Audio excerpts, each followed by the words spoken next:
welcome to MD Media Show. Today, we'll be asking the question, who accountability, where are they?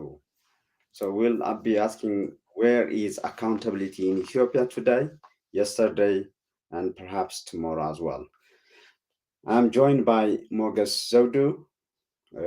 Mogas Zewdu is a writer, a lawyer, and a political commentator. And I'll be sharing the stage today with him because he has been writing a lot on accountability, justice, and reconciliation in Ethiopia. And Mogas is currently, you can correct me, Mogas, he's with the Vienna, University of Vienna, and he did his LLM at the University of Dundes School of Law, Master of Advanced International Studies from Diplomatic Academy of Vienna. Today, we'll be asking the question of where is accountability, or where are you accountability? And this is based on his writing last year, I guess it was published, on the law, democracy, and development, confronting past atrocities, a critical analysis of the defecant Ethiopian Reconciliation Commission. Mogas, welcome to MD Media. Dr. Getachew, thank you very much for having me. It's pleasure is mine to join you. Great. So we'll converse on first name basis. So on this paper, there is a lot you said in terms of the commission, but also you went back in history in terms of atrocities in Ethiopia, and you made 3 points in terms of why it failed.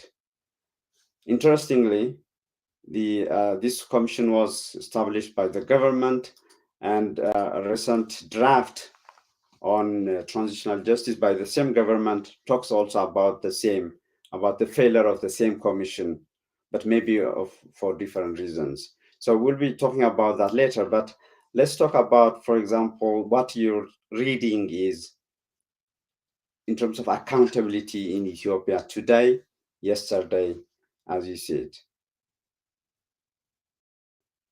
Yeah, thank you very much once again. I'm so happy to share a discussion table with you, Dr. Getachew. But before I delve into answering your question and provide my perspective on the state of accountability in the Ethiopian political landscape, let me say a few words, kind of making some caveats for 1 minute, if you may allow me. Yes. That is, over the last 2 years or so, we have witnessed the most horrendous human rights violations. It's beyond imagination on the northern part of Ethiopia, especially in Tigray. So it was the manifestation of the failure, dismal failure of our justice system, and broadly an accountability mechanism which is lacking from the Ethiopian political discourse and the legal doctrines and philosophy. That said, I would like to say few words in regard to what really unfolded in the Tigray war, or the war in the northern part of Ethiopia, as we may call it. One is that if me, Mogas Zewdu Teshoma, has contributed directly or indirectly, in whatever form, to the suffering of the people there, which I do not think that in my conscious mind I've ever did that, but if that happened from my part, I would like to deeply apologize for the victims, not for the perpetrators, not for the politicians, that is a political issue, but for the victims who suffered and who have undergone such an unimaginable level of atrocity. Once again, I would like to apologize on behalf of the victims and their families and those who are still suffering. So I really wanted to say that with modesty, Dr. Getachew. I think you will join me on this regard as well. That said, going back to your questions of accountability, yes, one of the rationale for me to write that piece, that article last year, which was published last year in November 2022, 3-4 months ago, is basically I have been observing the state of situations, both political and legal, in Ethiopia, where we have been going from one crisis to another level of crisis and complicating the things without addressing the underlying problems, and especially when it comes to accountability. So if we see the transition 4 or 5 years ago now, what we had, I've always been saying this actually, is that there was a witch hunting approach where a specific group of people or entity were dubbed as being responsible for all the ills and the problems that have been bedeviling the Ethiopian political issues and trajectories. And that led us to where we are today partly. There are other reasons, but one of the reasons is that we could have addressed all those problems that we have, complex problems, but accountability through a comprehensive accountable mechanism, we would have, it is my submission that we would have spared our country from the civil war that we witnessed, Dr. Getachew. So that is why I wrote that, and I still stand by that. What the war did is finally is just revealing and making it crystal clear that the points I have made and the observation not many, quite few people have made was indeed a right point to make. So that is my general assessment, Dr. Getachew, on the first issue. Thank you. Like I said, on UMD Media, we use first name basis, so you can address me as Getachew. That's what we do. On that paper, what actually on many of the writings you wrote, I saw a kind of golden thread where you underline time and again. I just want to share with our viewers that's the culture of impunity. In some places, you actually add an adjective. You say pervasive culture of impunity. And I agree with that notion, but I just want you to speak to that in some level of detail. What do you mean that? Even you kind of conclude in that paper, if something is not done, this would be perpetuated. So what are you talking when you talk about a culture of impunity? I mean, to use the word culture and impunity together. Yes.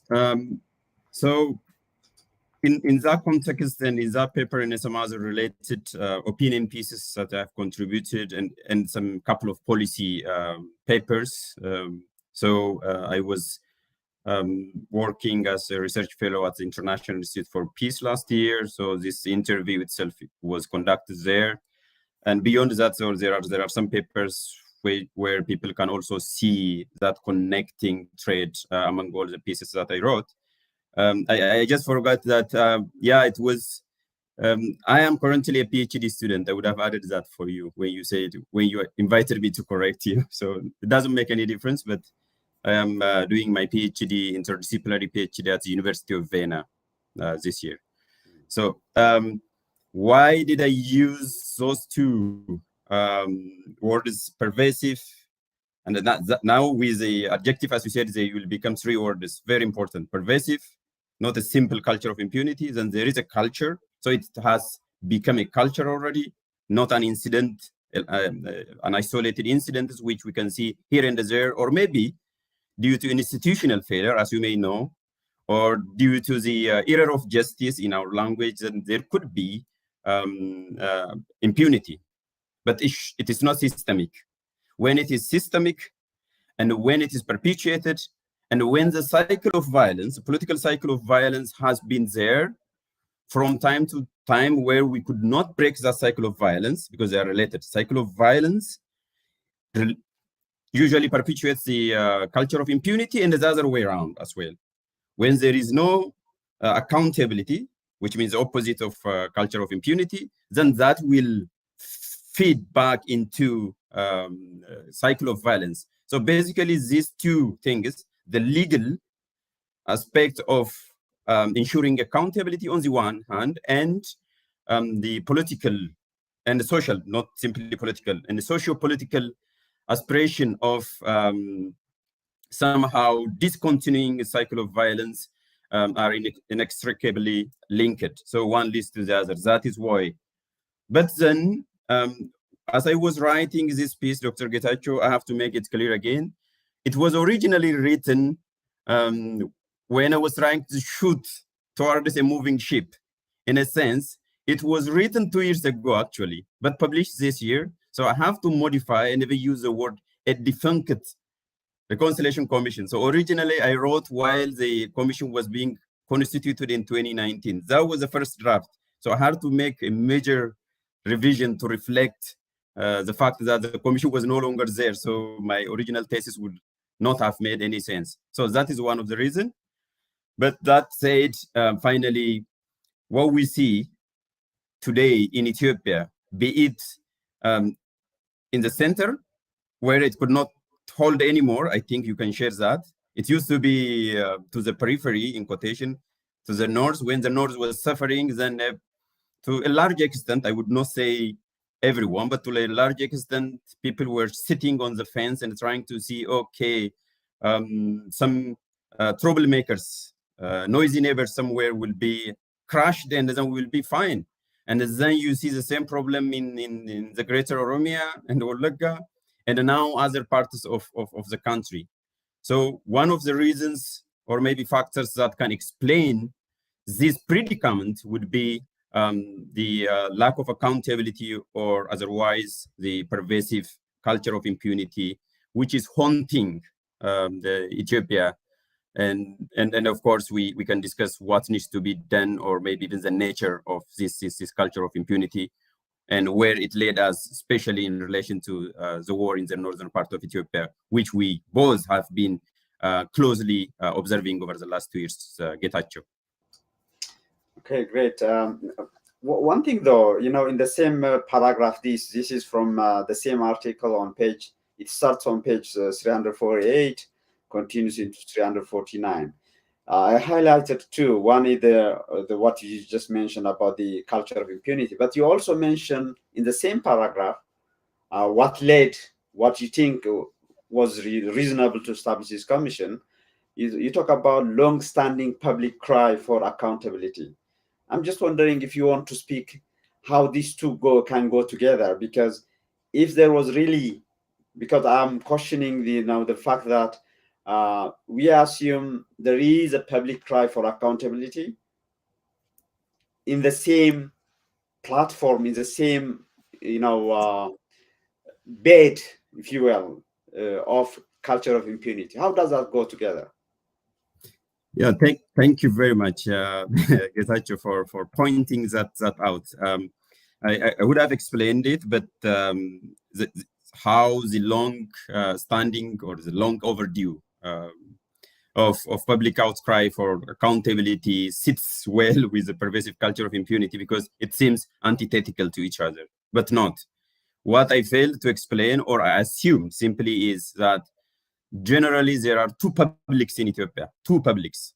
There are the elites and there are the ordinary people on the ground. And this thesis works generally for all African politics, generally, as you may assume, anthropologically speaking and socially speaking.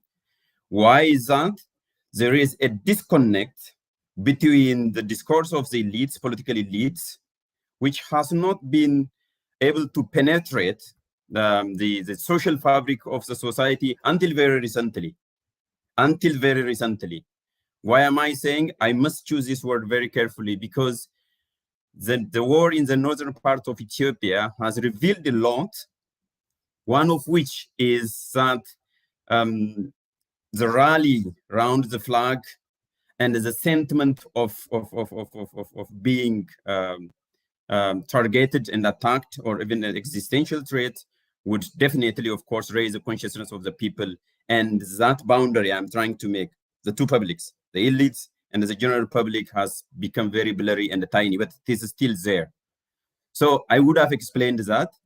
And if this statement was inserted, at least in the form of footnote in retrospect today, then I think this will go together perfectly. So because of those dual nature of society in Africa and in Ethiopia to a limited extent. That's why. Okay, that explains it. Maybe one of the things I think you or somebody I heard saying that specifically after the war, which for Tigray is still going on because there is a lot of uncertainty and still Eritrean forces and other forces are in Tigray. There are people who say in Ethiopia the war and how it has been handled and how the government, specifically the prime minister, speaks something and does something else. There are people who say maybe this impunity now is not an elite driven, it's also in the public, or maybe it can come from giving up. It can come from a very widespread apathy. Do you agree with that notion? Like people are giving up and there is no way there will be accountability of one form or another without being politically motivated? Yes, I do agree with partially with part of that statement, only to a limited extent. That is because the war, as I said, as I've already alluded to, has revealed a lot. One of which is being there was a kind of collective responsibility plus collective punishment intended in the war. I know it is politically incorrect to say that, but once we see now, because we have an evidence, if you asked me this question while I was trying to write this in 2019, then I may not speculate it. But now we have empirical evidence, right? We have observations, especially someone like me who have always been on media and monitoring whatever is happening on a daily basis. I think I can say with some confidence that yes, there is some sentiment of collectivity there, be it in terms of responsibility or in terms of punishment.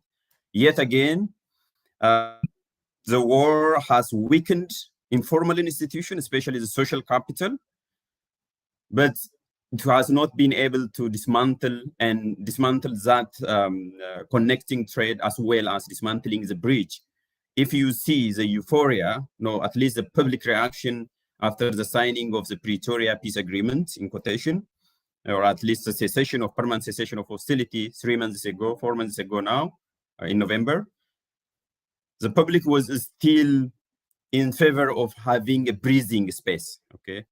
When I say the public, Tigray people who have shouldered the brunt of war to a large degree, and then the other people as well. So when you see that, I do not say that all the elites, be they the digital elites, because these days digital elites or the political parties or any party organizations or political organization are synonymous with the public views. So I would say the war has, as I say, blurred the line, and there was a sense of collective punishment and a collective sense of existential threat, but still there is a hope that the two publics are still existing. It's only a matter of nurturing and under a conducive environment. And do we have that conducive environment? I agree with you, no, because there are so many uncertainties up in the air. Yeah.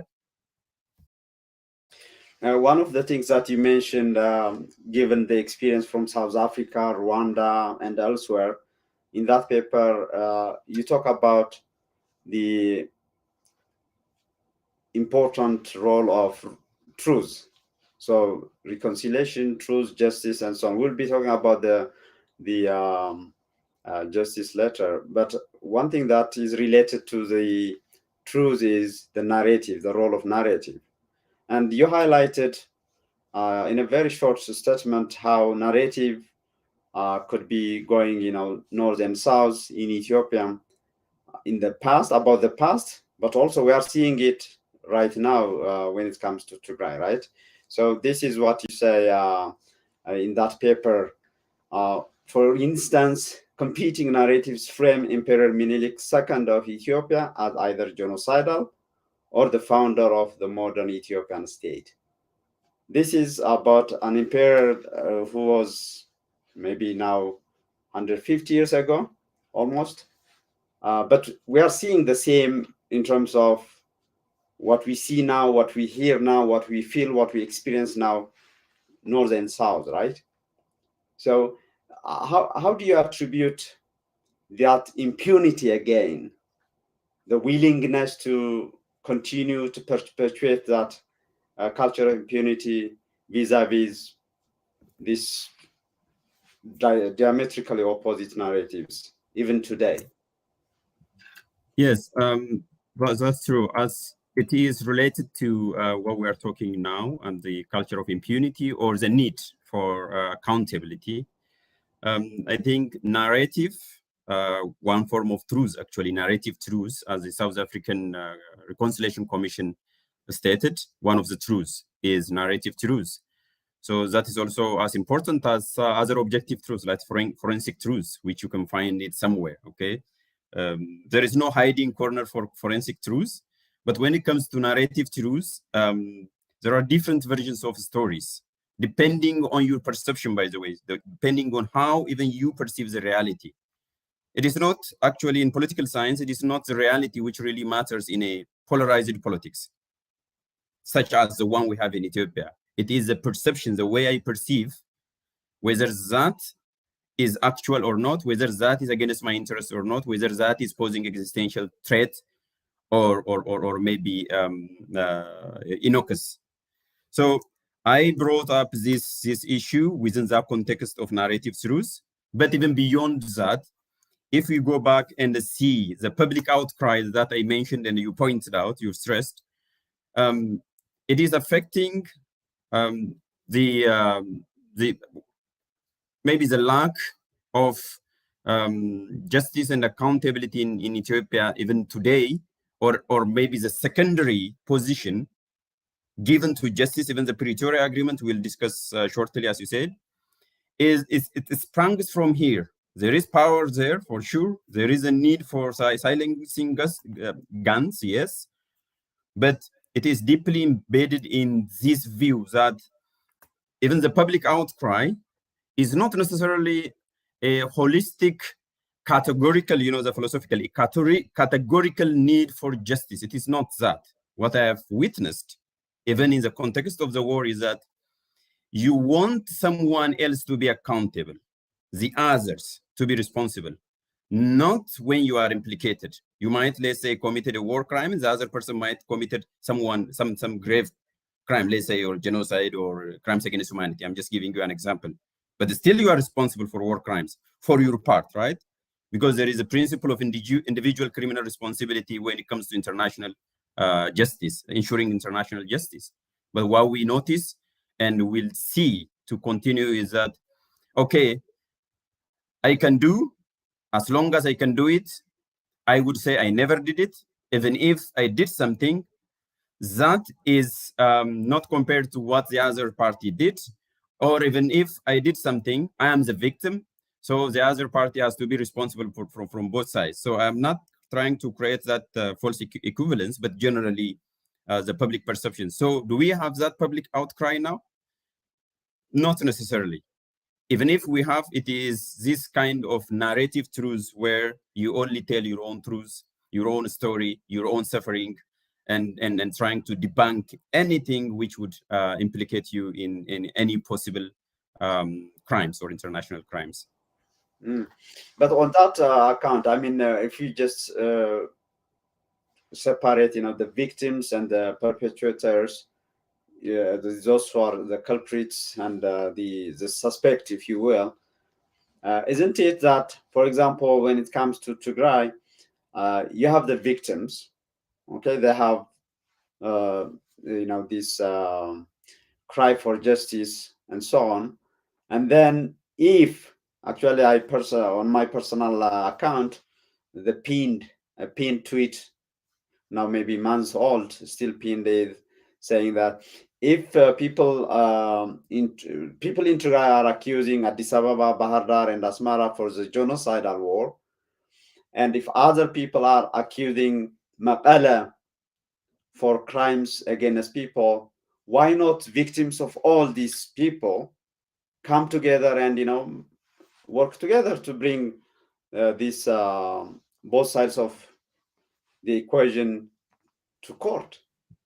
But the reaction you see, I mean, I don't want to make my personal tweet a subject matter here, but the reaction you see is either just a blank silence, or even some saying, like you said, no, it's only that who committed crime. So you also talk about in that paper the victim-centered, approach and so on. So can you speak to that? Because there is this notion of, for example, Pretoria. I think maybe let's also talk about that, because the Pretoria, many Tigrayans fear that justice would be sidelined, it would be pushed aside, and political conversation or settlement would be what would be on the table. And this would again, cultivate what you mentioned in terms of culture of impunity. Yeah, a very important observation, Getachew. Yes, now I also saw your tweets, and then as you said, I'm not going to make it a major subject here, but generally it tells you something, because I've always been posting and writing, even when I write a policy paper, or whether it's very short or a medium size, nobody gives a comment based on a substance. They see the title, they don't even read it, they don't even mind to read it, and then you will find a flurry of comments or no comments, depending on the circumstance, or depending on the mood of the day, I would say. So that shows polarization, the political polarization, contributing to the cry for justice. So that is one part of it, the polarization. So we have to bring that into account. But speaking of the victim versus perpetrators, yes, there is a clear distinction, especially now. Why am I saying that?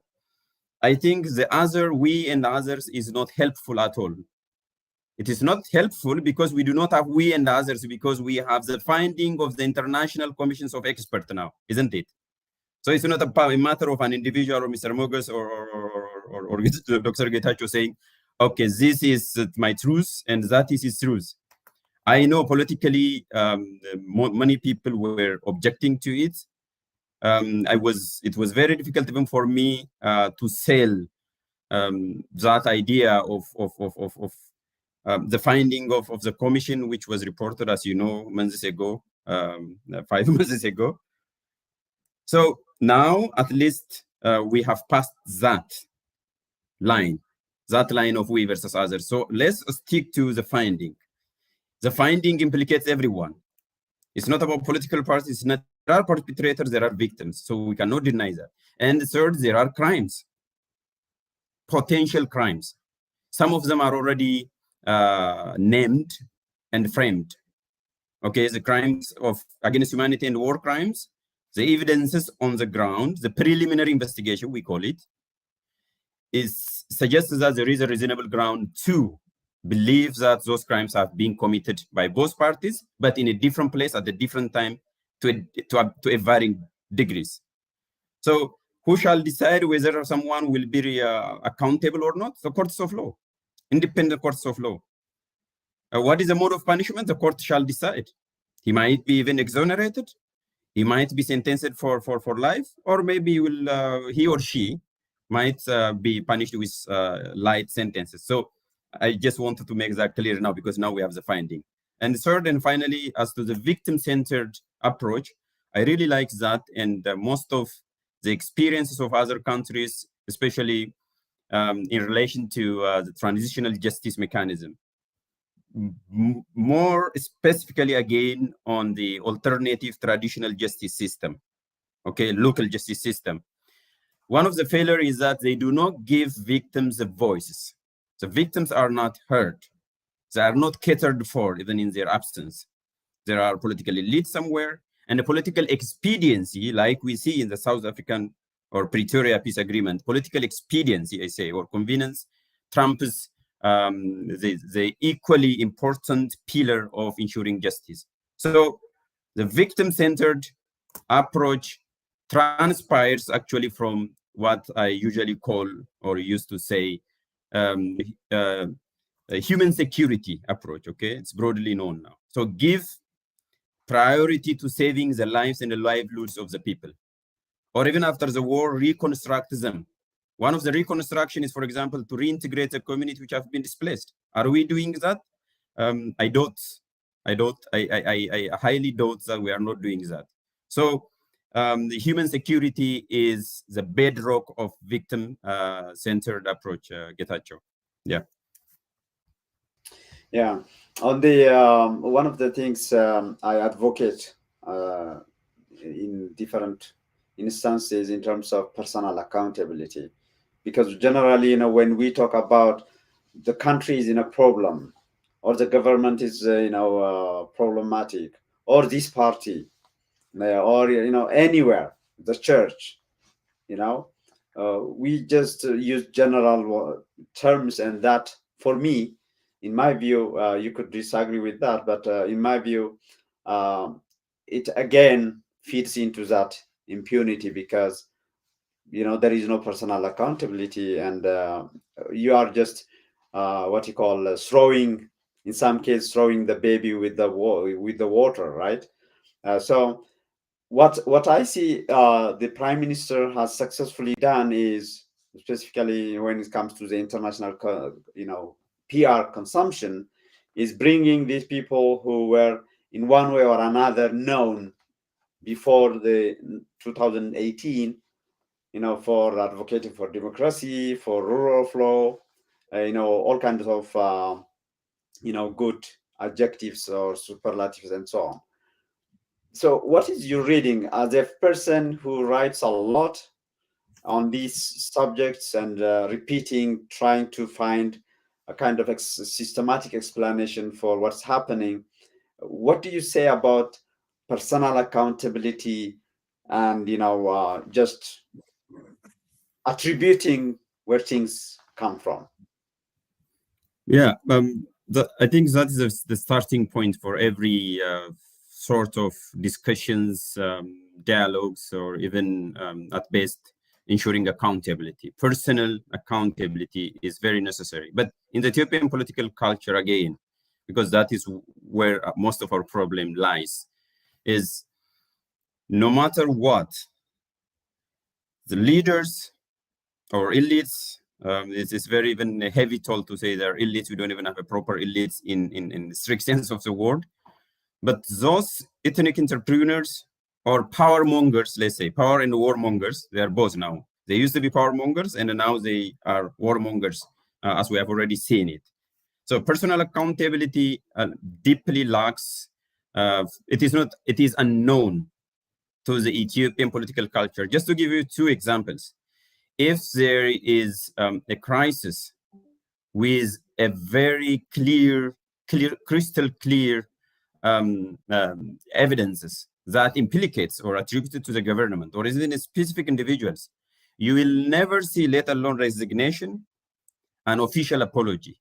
The same is true even in the war in the northern part of Ethiopia and Tigray. Do you see from both sides?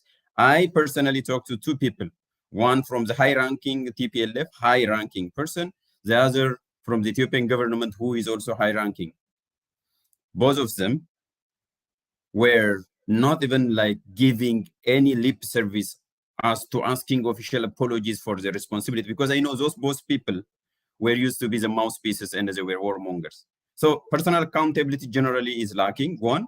The second issue you said is in regard to the prime minister. Let me say a few words about the prime ministers once you brought up this issue. Most of the dictators that we have are brutal, and they alienate you, and they distance themselves, and they usually give you that threatening faces with actions. But some modern dictators, including Prime Minister Abiy Ahmed, one of the skills he used to deceive the international community, and now he's going to deceive for the second time, by the way, Dr. Getachew.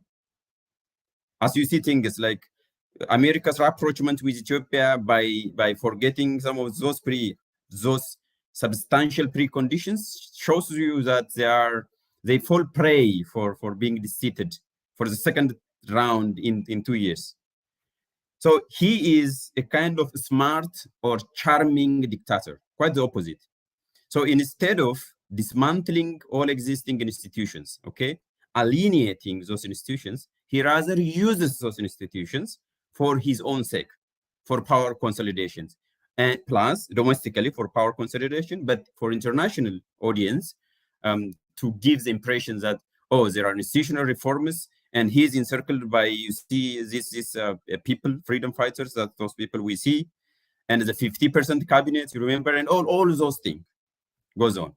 So he is this charming dictator in the making. He's already, for me, it's just because of this crisis and those people who are resisting from the north and from the south that he has not been the best dictator yet.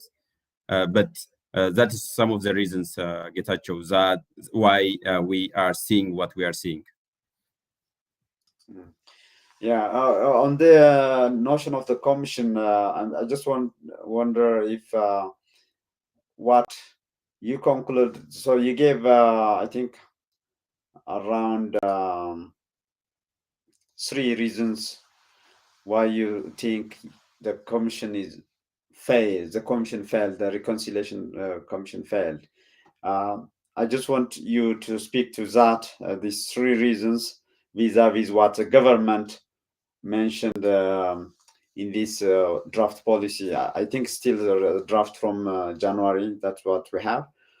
They mention about 5 or 6 reasons there. So if there is any agreement or disagreement between the two, list of reasons. But more broadly, we have seen commissions come and go under this prime minister, including this one. So is it like the reasons that you give as well in terms of the how it was formed, all that, or is it the very reason that these are weaponized commissions, committees, task forces are in the Ethiopian context now at least weaponized to do something without meaning, they will be practically implemented?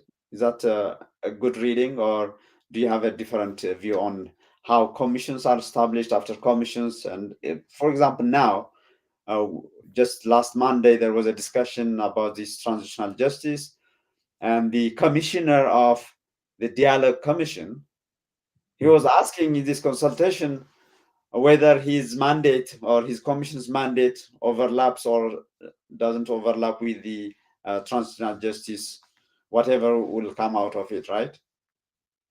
Yeah, I think if I have to add something on this paper, my original paper now, and taking you as a reviewer, for example, the first point, or actually not the first, maybe the first point would be not on the substance, but the political motive would be the instrumentalization of the commissions. Okay, so I agree with you. I would have added that today in retrospect, because my focus was basically, as the title suggests, on the mandates and the legitimacy, and as well as its interaction with other justice mechanisms, for example, the courts of law, and now the National Dialogue Commission, which I hinted at.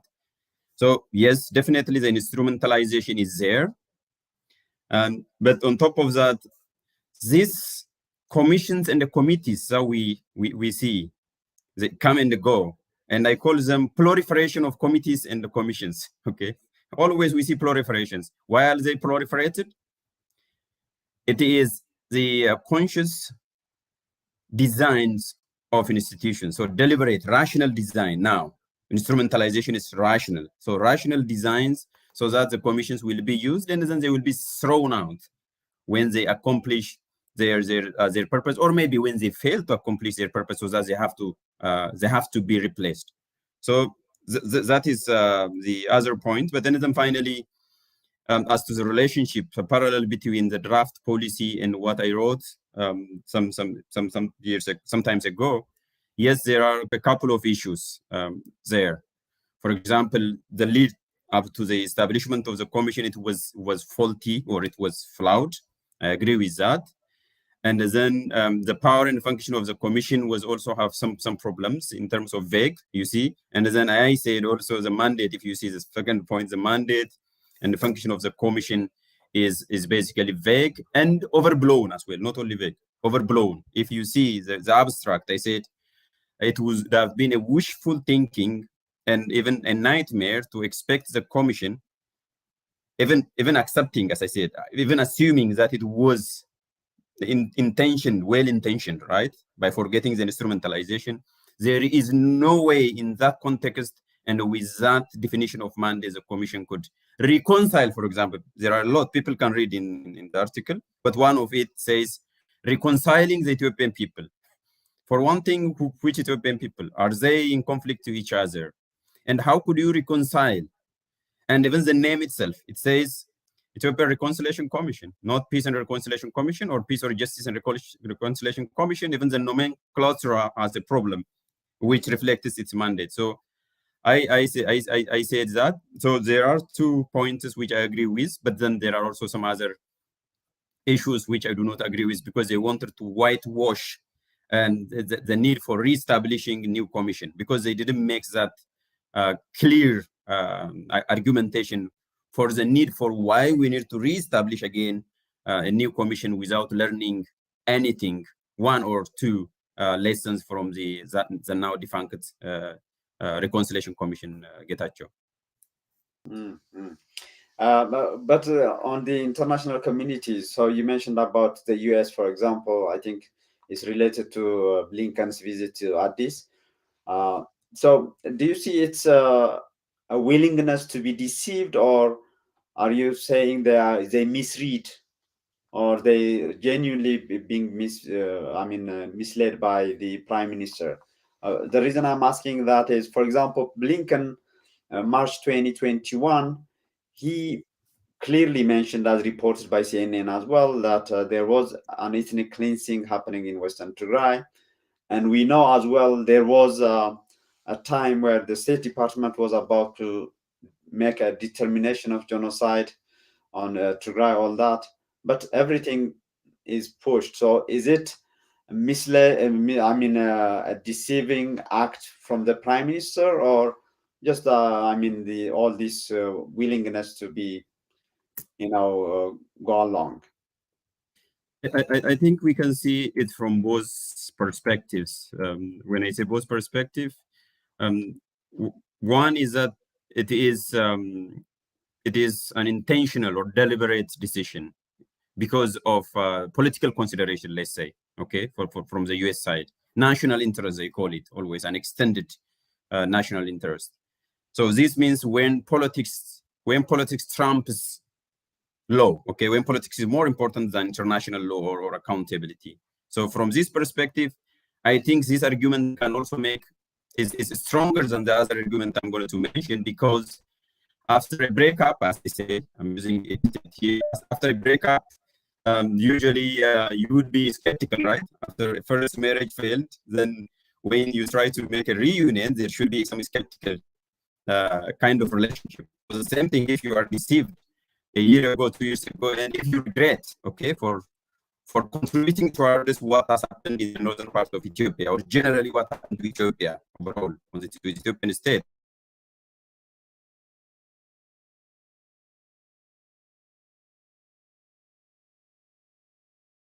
I think we lost Mogus.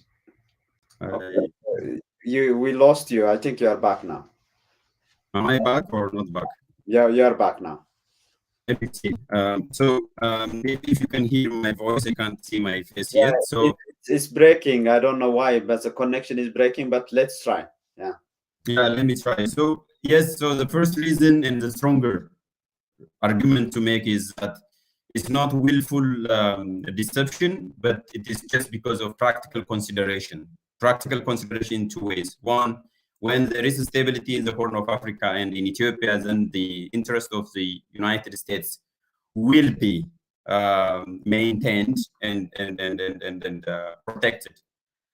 And the second reason, as I said, is now they have ample evidences, right, including one of the things that you mentioned, about the designation of the crime in the western part of Tigray, in quotation, which is ethnic cleansing. So if you see all this, in retrospect, it's just because they decided to bring stability at the expense of justice.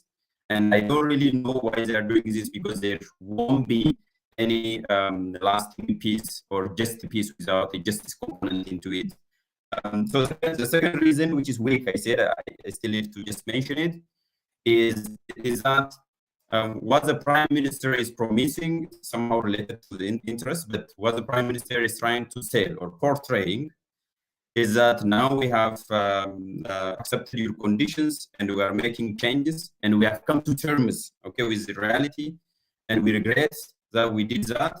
So now let's make rapprochements, diplomatic rapprochement. So this is the second reason, but I would go with the first reason, which is very stronger, a deliberate decision to ensure one's national interest at the expense of the denied justice, or maybe somehow diluted or delayed. So these three things, our audiences can pick: delayed, diluted, and denied justice. So they're going to do this. In any case, there is a denial. There will be a diluted version, watered down version of accountability, if we will ever see any form of accountability. Getachew. Your video, your audio was great, but I don't know, it's just breaking, and hopefully it will get better. Let me see. Again, maybe if you lost Wi-Fi connection, it's good if you can connect. If you can, or maybe I can reconnect. Let me see. My connection is the same. I can try to reconnect, but that might affect your video. You can still stay in, so no worries. I will get back. Okay, great. I will leave and come back. Okay. While Mogus reconnects back, I just want to announce that we have H panel today at 7 p.m. Eastern Time. That will be talking about, again, dissecting Ethiopia's new transitional justice mechanisms. So I will be joined by the three great panelists, Faisal Robla, Solomon Asgabo, and Duke Burbridge. So we'll be back at 7 p.m. Eastern Time. Let's see. I think, I hope it's better now. Can you hear me, Mogus? Yes, I do. Can you see my face now? Yeah, we still have issues, but I think we are finishing almost. So hopefully we will finish it in a good quality. So one thing, I mean, again, I can't help but mention that culture of impunity, and how the international community's role, action or inaction, as you were rightly mentioning in different forms, feeds into that cultivates, because if they say and know better, because they have the technology, they have the access, everything, they know better than many of us would claim to know about the atrocities committed. Not only that, they mentioned, at least some of them were clear. For example, I can mention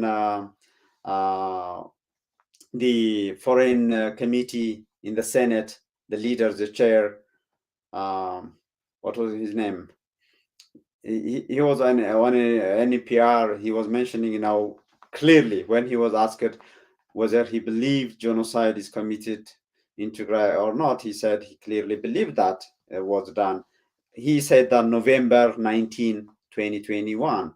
Not only that, Havisto is known to have clearly mentioned that you are a lawyer, you know better than me. He talked about what must be. For me, particularly the news of the violence against the women is incredible and something that probably not has happened in any wars of conflict in that region.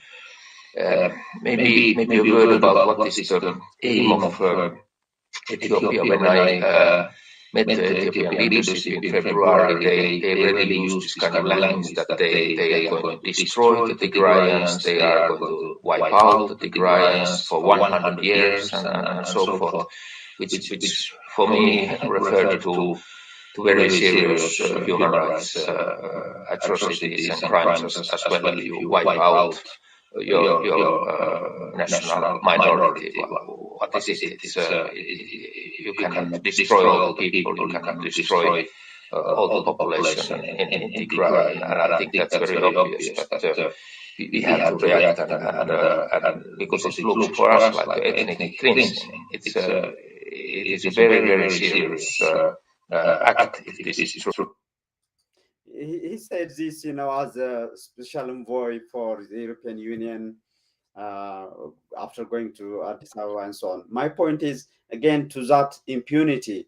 Isn't it like a domestic factor, like you mentioned, culture, but also while they know better, they, could do better. There is that, I don't know what word to use, but you are explaining it in two ways. So do you see any hope, both from the domestic side, from what happens internationally, any hope for accountability? Because that's where we started. We asked it, where are your accountability? So how do you see the domestic and the international dynamics in feeding into the same perpetuation of culture of impunity? Yeah, I think that would be a nice way of laying the ground for our conclusion. So before that, I just want to, in 1 minute, comment on the first question you asked about the video itself and the Senate committee hearing generally as to why all those sensitive matters has not been disclosed, or they are not at least following up with their commitment generally. Okay, why is there a lack of political commitment? So I think first of all, we need to make a distinction between two things. One, these individuals, including Mr. Avisto, he gave his testimony where he heard from someone else, which is hearsay, but it's still an indirect circumstantial evidence. It needs to be corroborated. So we take it for face value, but legally speaking, it needs to be corroborated with other evidences, maybe including, as we mentioned, the finding of the international team of experts and other evidences. So that's one point. Your voice is still cutting. Is there any speaker that is open that was not open before? Because there is an echo that feeds in. There is an echo? Yeah, an echo and breaking up. What is happening here? I have to check it if there is any speaker. I am closing everything here. Still breaking? Yeah, still connection issues, but continue. It's the last minute. I don't know why this is happening. Okay. If somehow you can hear me, let me make it very short and brief. So yeah, when we use the term genocide, the genocide can be used in two ways. The political use of genocide, like genocidal campaign, genocidal war.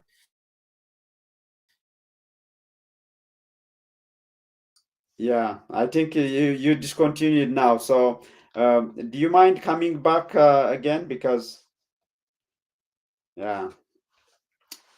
So again, until Mugus comes back, I just want to mention that we'll be having H panel at 7 p.m. Eastern time today, the weekly H panel. So Faisal Robla, Salom Mazgabo, and Duke Burbridge will be back with the H panel, and we'll be dissecting, looking into the details of the transitional justice mechanism that Ethiopia is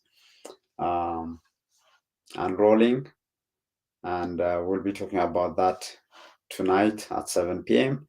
And tomorrow in Tigrinya, I'll be speaking with ገብረ Hadush.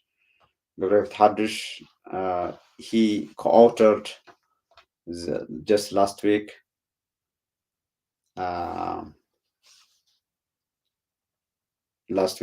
paper on Ethiopian Insight, and he also was a sole author of another paper a year ago, both on the TPLF. So I will be speaking with him tomorrow at 11 a.m., 1 p.m. actually, Eastern time in the Tigrinya language.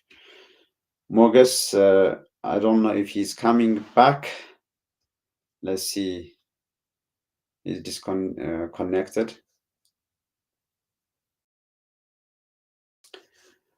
For those who are tuning for the first time, the UMD Media is live online now, but also broadcast to the Horn of Africa on the YSAT under HBS, Horn Broadcasting Services. HBS is an umbrella of media entities that broadcast to the Horn of Africa in different languages. And a UMD Media broadcasts in Tigrinya, English, and Amharic. And the name UMD Media is referring to understanding, measuring, and doing. And we try to contribute to an evidence-led, evidence-rich, and evidence-based discourse and decision-making to prevail. I'm trying to see if Mogus is coming back. Otherwise, we'll be finishing here. I had a couple of questions for him left, but he didn't even finish his answer. So let's see if he's coming back. Otherwise, we'll be also coming back with Mogus in the Amharic language on some of his ideas, and we might have a form of debate with me on that. But let's see if he's coming back to finish today's show.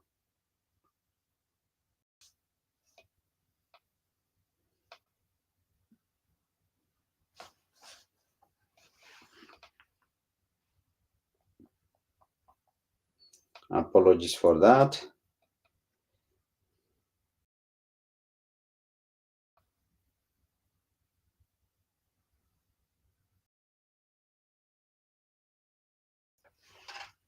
Okay.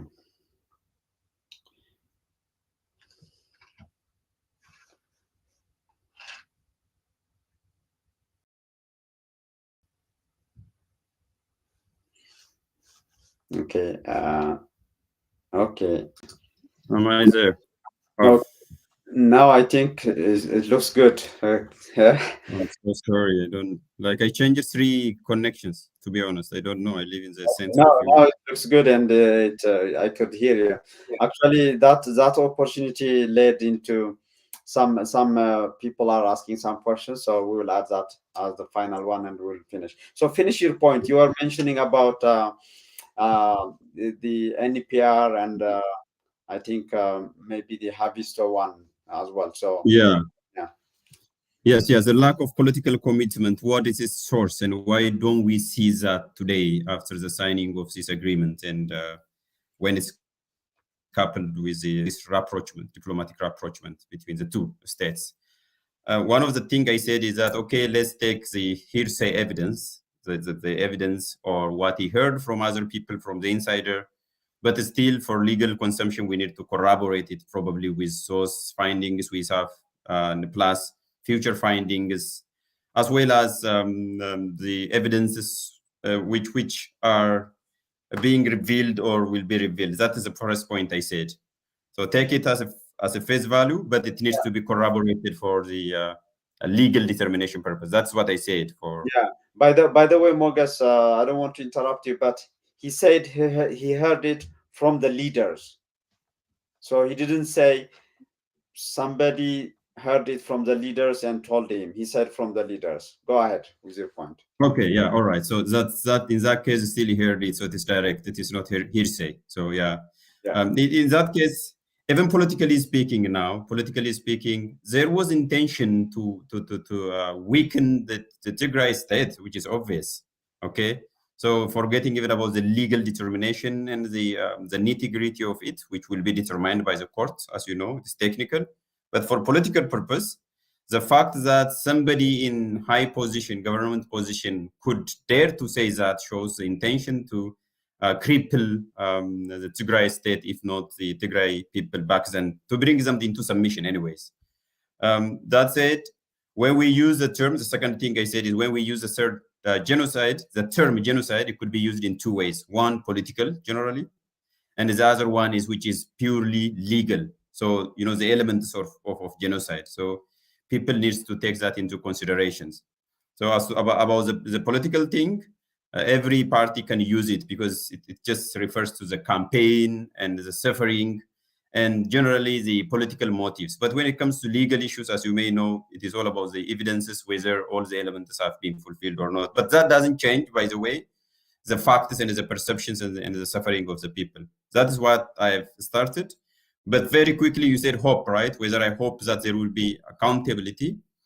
As I already suggested or pointed out, I will see that it is already we are observing that what the United States and the Ethiopian government has been doing, not even the United States and the Ethiopian government, but even as between the parties, parties to the conflict, it appears that they are giving the impression to the people justice doesn't matter, Political stability always matter, and that is what they are doing. So from this perspective, I'm not that much hopeful, but I am hopeful when it comes to the commitment from the people, putting maximum pressures, including the diaspora communities and professionals and experts.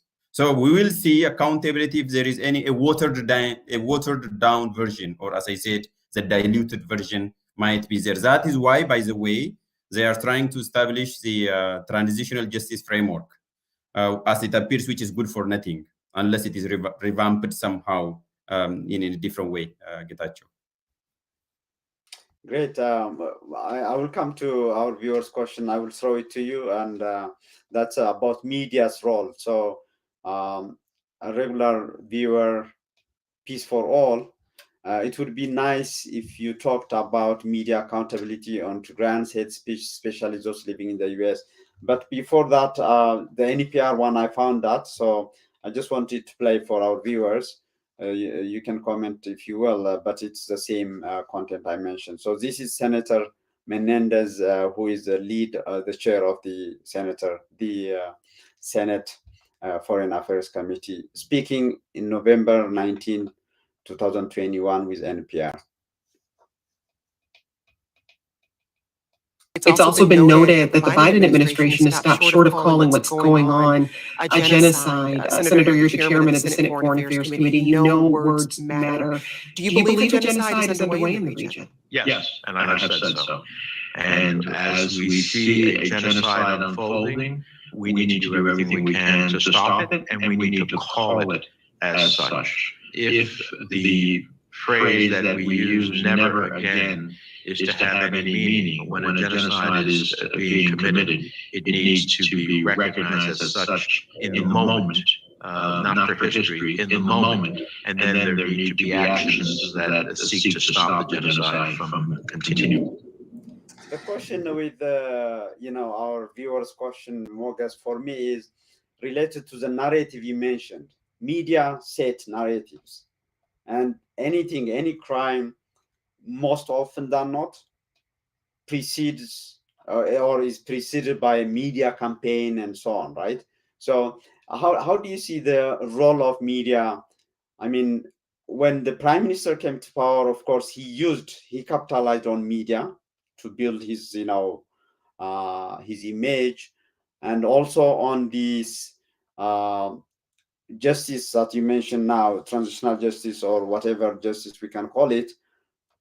It might be watered down or even forgotten, again, for the same reason media would be used to, again, set a different tone, a different narrative, and so on. The warmongering, everything was related to media. So I think it's a valid point if you can speak to that role of media in terms of accountability. Yeah, maybe if there is an echo again, it could be because of whenever it's fine now. Yeah, it's good. Yeah, okay. Whenever you play audio, it just switches my audio. That's why when you play video. So yeah, I'm glad to comment on the role of media and narratives generally. Okay, so media platforms have contributed to the making, okay, of the war and for the unmaking of the war as well, in both ways. So it's definitely true. And if you see the prime minister in one of my articles, which says we must end the war to save Ethiopia, one section was dedicated for the words being back then being spewed by the prime minister himself, where he was feeding to the general public and the media, and it was a pure, clear hate speech. Not only warmongering, but it was hate mongering there. So I collected so many instances where the prime minister himself was using derogatory words and setting the narratives, even when they went to Tigray, when they captured the capital, and when they left the capital, as well as in the parliament, he has made so many regretful but still hateful speech. So that narrative goes from the top all the way down. And now when we see, I will come back to the other medias generally, but we have to see it within this general commonly shared, okay, commonly shared structural issue. So a specific media can say something, but we cannot separate it from the politics of the day back then. And again, if we see in the aftermath of the silencing of the guns or the Pretoria Peace Agreement, quite few or maybe handful of media talks about the need for justice or even what is happening in Tigray, to be honest. Maybe we could be one, you could be the only person today who is talking about the need for justice and the issue of ending culture of impunity, Getachew. Other medias are not that much concerned and about this issue and making it the headline, not only today, but over the last 4 or 5 months. So that's one of my observations. Why is it so and why is it relevant for your question? It is directly relevant because if they were genuinely concerned about the issue of human security, Ethiopia's unity, and building bridges between people, okay, they would have done exactly the same thing, at least making this issue a headline once at least per week, or maybe hosting a special program, or maybe making it part of their news. So this is the second issue. But as to why we are in this deep societal degeneration or crisis, it is a big issue which is up for grab for everyone. But as far as I'm concerned, I see we don't share a common pain. Okay, what is your pain is somehow my gratification, and usually one of our political culture is that a politics of pure jealousy, not even jealousy, the politics of vultures, I call that, vultures, tambansa in Amharic, where you always prey on those who are down. Okay. So that's one of the reasons. Yes, definitely media has contributed, but I would say they have been importing, not exporting, importing the narratives of the government during the war, because most of the media have been supporting, as you know, or on the side of the government with different excuses. When it comes to me, I already said at the beginning, without you even asking me, if you remember, as you remember, that I made my declaration. And by the way, it is, I'm not just trying to be full of myself. It is not compensating. It is not enough. But as one citizen who truly believes in the Ethiopian unity, when I say Ethiopian, every Ethiopian human being, I tried twice to raise fund for the Tigray victims. At least I tried, but that is not enough. And trying to somehow compensate if I have contributed to their suffering. But I believe that it is not necessary to say it, but I'm just generally saying that I feel their pain. And if we really want to live as a people together, even as a people, even as a neighbor, we need to have that shared pain and suffering and the need to rectify it. So this is my position on the question very broadly, Getachew. Yeah, I'm glad you mentioned it again about the apology or your feeling on that. I think those who came late, when we started, Mogus started with that. And I'm assuming because there were people when I announced that show, there were people who were asking about what you said in the past and so on. So I think you are referring to that, I guess. But I also know what you just mentioned in terms of actually, I saw a video clip where elderly people, I think mothers and fathers, were thanking you for what you did in terms of your contribution. I think you are referring, or the people are referring to these, past postings from you on, give war a chance and so on. So I think that was covered in your introduction as well. Yeah, just one of the point I would like to make is there are things where I still stand by, and there are things which I wholeheartedly and unconditionally say that I was wrong, or I was somehow also fooled by the heat of the moment, as they say. So one of those things is that this was wrongly framed, and I was already I apologized right away for this one, right away there, individually and generally. So this is one of typical. But then the other one is when I use the let's give war a chance is once the war started, actually it's in the middle of the war, there is a theory I would have mentioned, I would have put it in quotation. I think 3 days after the war started, I guess, yeah. Yeah, it was in war, I remember. So before the war, you always say you have to stop the war. I wrote 2 papers, by the way, before the war itself. So we need to stop the war because it was coming. One was a show on with William Davidson, and then the other one was I was writing the opinion piece, which is 7-page long. So, but again, what I'm saying is not going piece by piece. Give war a chance is a theory of conflict management by a well-known author, Lustak and Zimmerman. So it says that once the war started, what you need to do is that you have to bring a mutually hurting stalemate, militarily, not the people. So this is a part.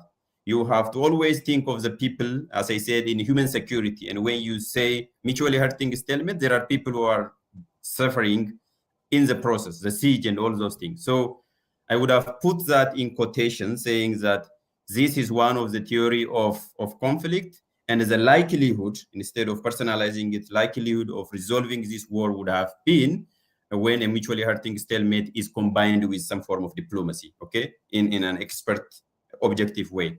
So, and again, this is one of the problem. My statement, including the one I talked about, drone, is the way I expressed it, which is not expected of me given the circumstances. But generally, the give war a chance is not my theory. It is just a general theory which everyone is well versed with, Dr. Getachew.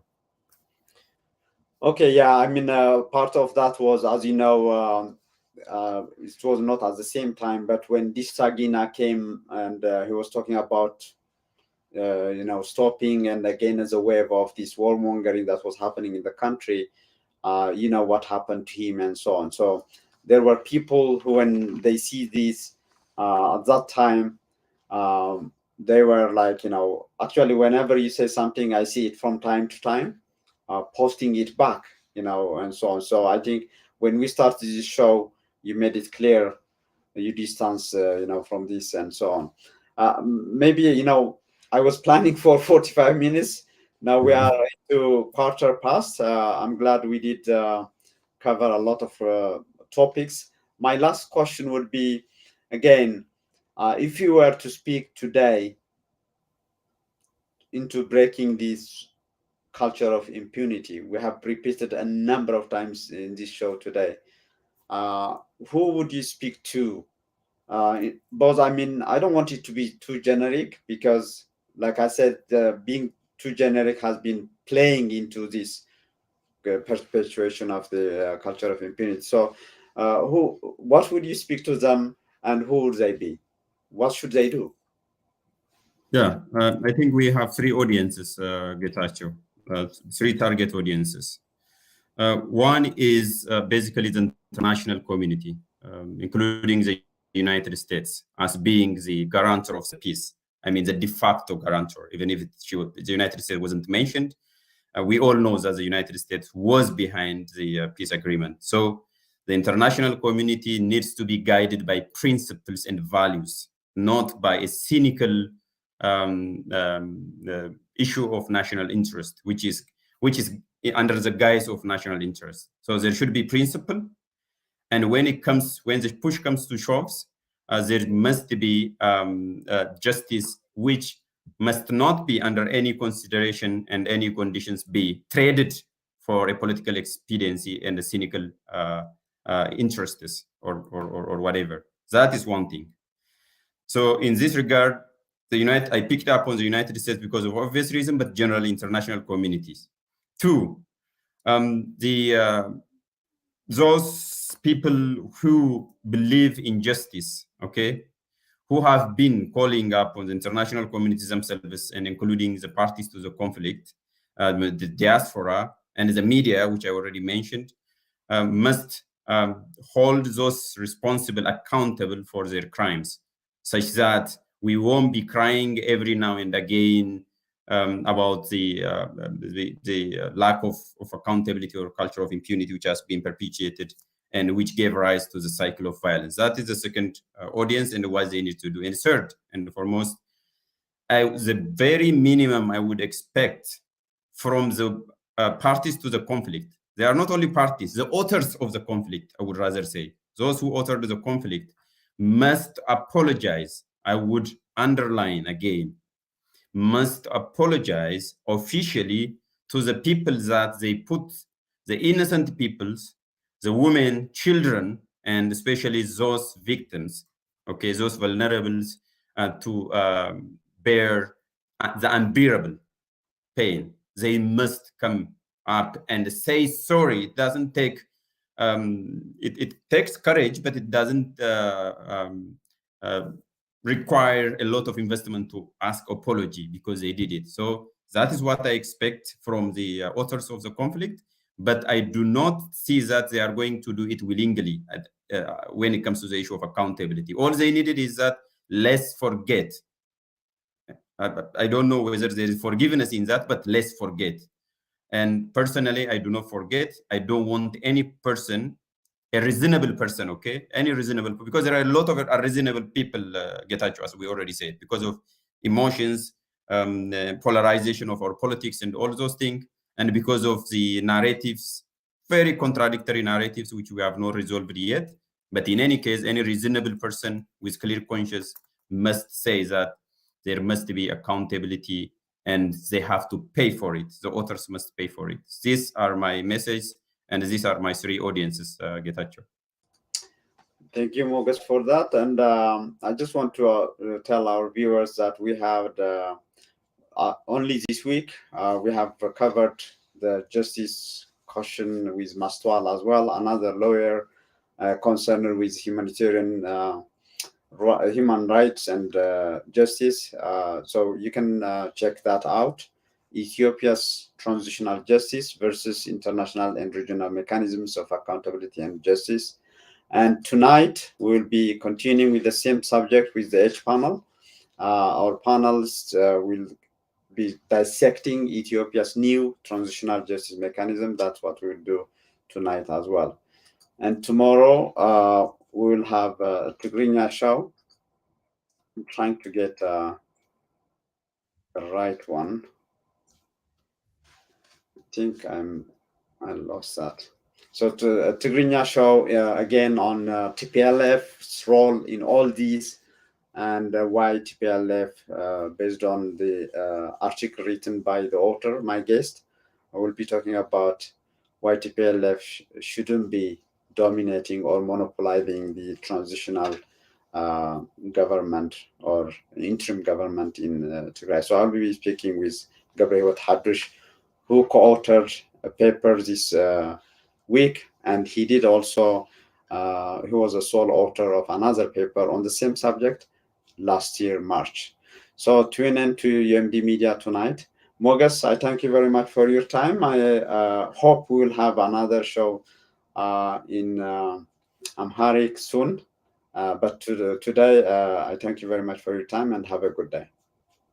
Yeah, thank you very much for having me, Dr. Getachew. Now I have to address you formally, and I look forward to also to tonight's show, which looks very awesome, and I mean the diversity of the panelists can attest to that. So let's keep in touch, and I look forward to more shows and discussions and dialogue, not only in Amharic, and hopefully if we if we're lucky enough, why not in Tigrinya one day if I'm lucky enough to learn the language as well. So thank you very much, and I look forward to it. Okay, great. Thank you and good night. You have been following live Ethiopia or accountability. Where are you? That's what we asked, and where are you? And my guest was Mogas Zewdu Tashoma, who is a PhD student at the University of Vienna, and he has been writing on justice, accountability, reconciliation in different papers and journals. And today we based on his 2022 article on the Reconciliation Commission in Ethiopia. We are also broadcasted at YSAT under HBS, Horn Broadcasting Services to the Horn of Africa. And please support HBS to continue to support medias like AMD. And see you tonight. Bye.